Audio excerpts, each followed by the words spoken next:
Mas deixa eu voltar aqui um ponto que o Otávio falou que é importante também, eu queria estressar enfatizar, que é essa contaminação para a inflação global de duas questões. Primeiro, essa tendência de desglobalização, que já tinha começado com Trump e agora com na verdade, para mim, isso começa com Xi Jinping, não é Trump. O Trump entende o cenário e toma as medidas, algumas acho que erradas, mas a queixa dele com relação às práticas chinesas eram corretas. Mas o mundo está desglobalizando e a pandemia acelerou isso.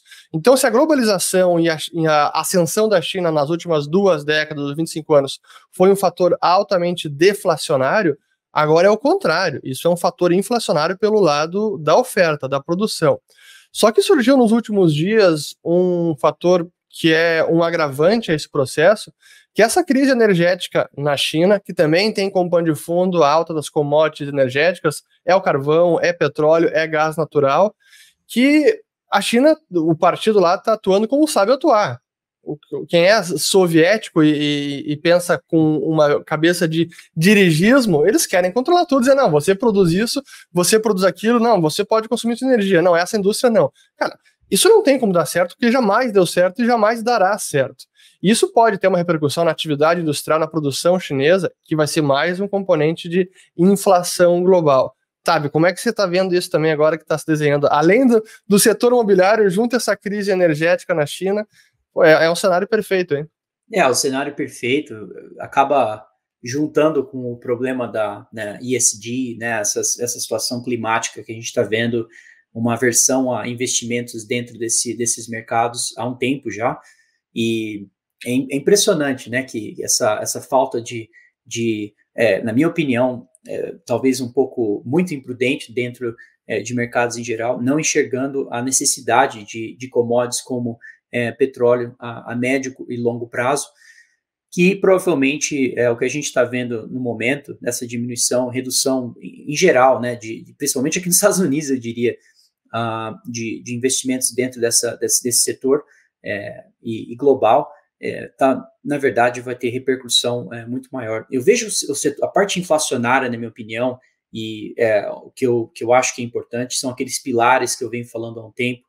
Eu acho que a situação fiscal dessa transferência de riqueza dentro, né, principalmente aqui dos Estados Unidos, do governo para a população aqui americana, me parece muito óbvio que está acontecendo e deve continuar, né? Esse problema de desigualdade social aqui nos Estados Unidos se tornando cada vez mais um foco da agenda, junto com outros problemas, como essa revolução né, dessa situação climática, com a eletrificação global, da economia global. A gente está vendo esse problema com a China, que também aumenta essa necessidade de estímulo fiscal. Então, tudo isso aponta que o estímulo fiscal vai ser cada vez maior, cada vez mais direto dentro dessas agendas fiscal, principalmente a parte de desigualdade social que a gente vem vendo de diferentes formas, né? Algumas auxílio do governo, entre outras formas que a gente vem enxergando essas diferenças de índices. A segunda coisa maior que tem acontecendo também é esse aumento salarial aqui nos Estados Unidos. Isso é muito claro que está acontecendo, está começando bem de baixo, né? Eu postei uma foto recentemente do McDonald's, isso foi aqui em Colorado, 20, 30 minutos da minha casa. A gente viu o McDonald's pagando próximo de $18 por hora, para um brasileiro é praticamente um tapa na cara, né? Para você ver uma coisa dessa. E venho falando isso para meus pais, principalmente, que vão vir agora para os Estados Unidos.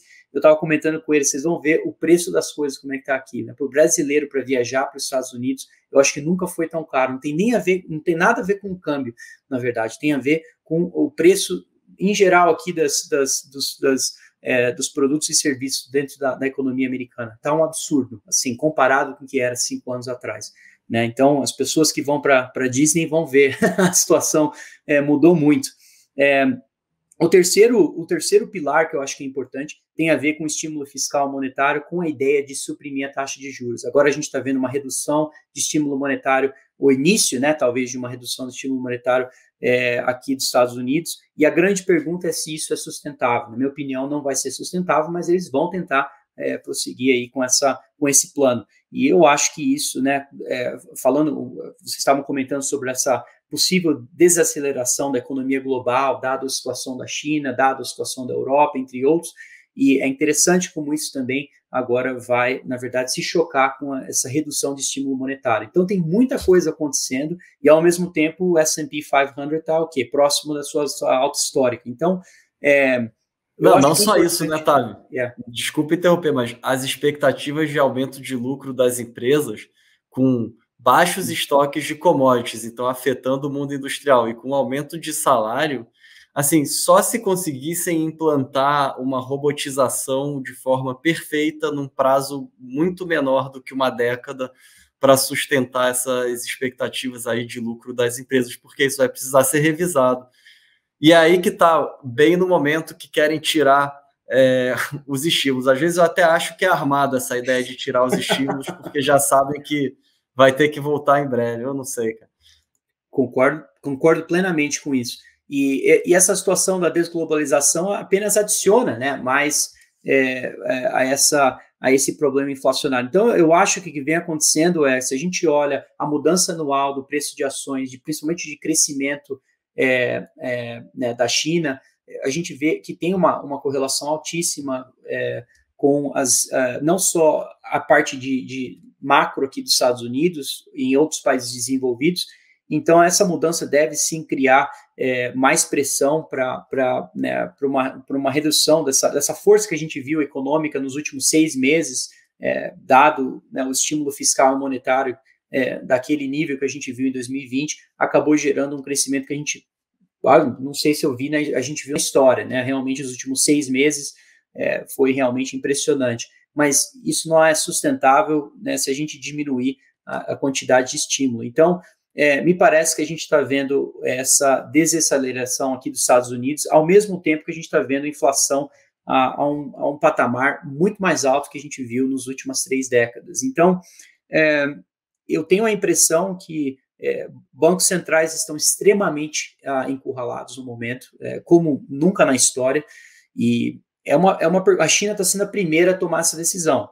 Aumenta a liquidez ou deixa a coisa rolar? Aumentar a liquidez, a gente já sabe o que vai acontecer. Né, vai provavelmente cada vez mais né, aumentar esse problema inflacionário. Então, que a gente não tinha 5 anos atrás. Né, a gente realmente não tinha isso 5 anos atrás. Então, o que vai rolar? Né? Eu acho que cada vez mais eu estou nesse campo inflacionário com hedges, né, de desvalorização cambial, hedge de um problema provavelmente pode acontecer no mercado acionário. Vem fazendo isso há um tempo. E eu acho que é uma oportunidade de investimento secular, né? Eu acho que não é uma oportunidade simples, mas é uma oportunidade secular que vai acontecer a longo prazo e que já vem acontecendo há um tempo, né? Essa busca ativos tangíveis, essa mudança de países tentando diminuir sua dependência com a China tentando né, continuar o seu modelo econômico com aumento de preço de commodities e inflacionário, problema inflacionário também aumentando. Então, tem muita coisa acontecendo ao mesmo tempo que volta a esse problema, essa tendência secular de aumento de preço de produtos ou de ativos tangíveis com relação a outras moedas muito supervalorizadas, provavelmente o yuan sendo uma delas, a de Hong Kong sendo outra, até mesmo o dólar, né? O problema é que o dólar você tem que olhar ele com relação a ativos tangíveis. Se você olhar ele com relação a outros câmbios, outras moedas no mundo, me parece que o dólar ainda seja mais deva permanecer mais fortalecido com relação a esses outras moedas. Então, o sistema monetário, sem dúvida, está numa desordem aqui, global, né? Então, cada vez mais essa dependência dos estímulos monetários, e aí a gente está vendo agora uma situação da taxa de juros querendo começar a subir, né? Porque a redução do estímulo monetário, a gente está vendo... Essa é a batalha do momento nos mercados, né? O juros de longo prazo americano. Ou será que é a China queimando, hein, tá? Ou será que é a China queimando? Eu tô focado nisso. Eu acho que você não está errado, não. Eu estou de olho nisso desde quarta passada e, cara, só aguardar o Tick Flows aí do fim do mês. Quando é que sai o Tick Flows? Deve sair na metade de outubro. Até para quem não sabe, o Tick Flows são os dados de compras e vendas de ativos americanos por estrangeiros, tanto bolsa, renda fixa, dívida pública. Então é uma forma de ver como os estrangeiros estão reduzindo ou aumentando a posição em ativos americanos, ou desovando eles. A gente pode tirar muitas lições de lá. E aí, pessoal, estou bem na área. Gostaram desse corte do almoço grátis? Bom, para ficar ligado em todos os episódios do programa, faça sua inscrição no canal da Liberta Investimentos aqui no YouTube. Assim você vai ser notificado sempre que houver um episódio novo, além de ficar por dentro de todos os conteúdos sobre o mercado financeiro que nós publicamos lá. Lembre-se, o conhecimento liberta.